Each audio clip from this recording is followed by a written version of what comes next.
Greetings, Professor Lisbeth. This presentation is going to be about bilingual teacher beliefs and practice. Do they line up? By Celia, Den Hartog, King, and Claudia Peralta Nash, and at Boise State University in the USA. Presented by Sergio Emanuel Ayala, presented to Professor Lisbeth Mora, Practica III. The research on teaching thing is very abundant and thriving. This book and the reading was very, very important for me and entertaining and very enriching because I learned how people in the United States are learning. Some people are becoming bilingual. And there are 4 teachers involved in this study with 4 different cases.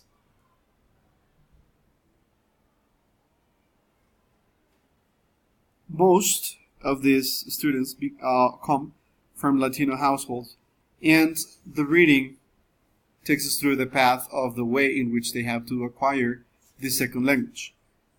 Later on, we will discuss some activities and thoughts or insights that the teachers might receive from their students. At this point, we see this shock of cultures both together, mixing not only languages but also cultures. So another reading that I found very important was by Elsa Hernandez from Universidad Complutense de Madrid. So in these extracts that I have here, the teachers have passed already couple years learning what the students or their students' perception. Some of them have studied a lot, but that doesn't necessarily mean that they have learned a lot.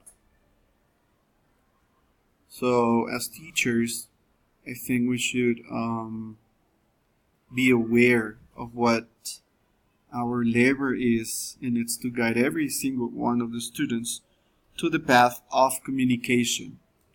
Because our education here in Colombia, in English at least, tends to be more directed to grammar or maybe some vocabulary but not applied to specific situations happening here. Getting back to the reading, I found that some of the experiences of the teachers were rocky. We as teachers need to learn how to do our job. Not everyone can be a teacher. That is something that over here in Colombia, I think progressively will be changing because this is a serious matter. Talking about auditive comprehension, which is one of the 2 most important skills during oral communication, I found out in another reading, the references are below, that this is a process in which interaction takes place, and it is about perceiving and giving meaning to the messages that we're listening or perceiving through the hearing sense. I'm sorry. Another one, very important, it's reading. Because, according to Brown, 2001, it is a factor that includes many skills. As I said before, like language, vocabulary, strategies, and understanding the meaning. So maybe if I understand what I hear, I would, when I read, listen to myself and again understand everything that I'm reading. These are the components. The knowledge of a variety of science, linguistic science, syllables, words, phrases, and all that. There is another one going back to the reading about the experience that Veronica had.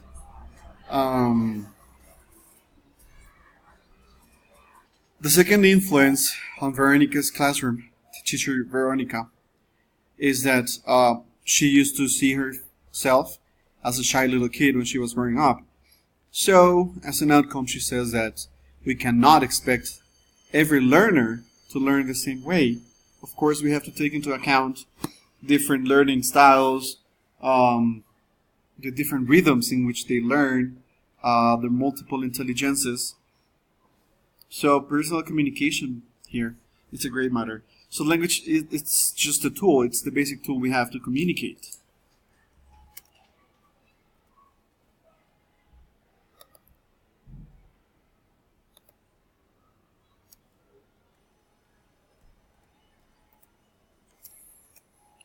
As conclusions, I can say that based on the responses from the teachers, that the bilingual classes with critical theory emphasis they had in their teacher education programs influenced them more heavily than classes with more traditional focus.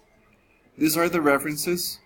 Thank you very much. This reading was very, very enriching, and I really, really learned a lot to take into account every single situation, every single way of learning, and the skills that the students may have.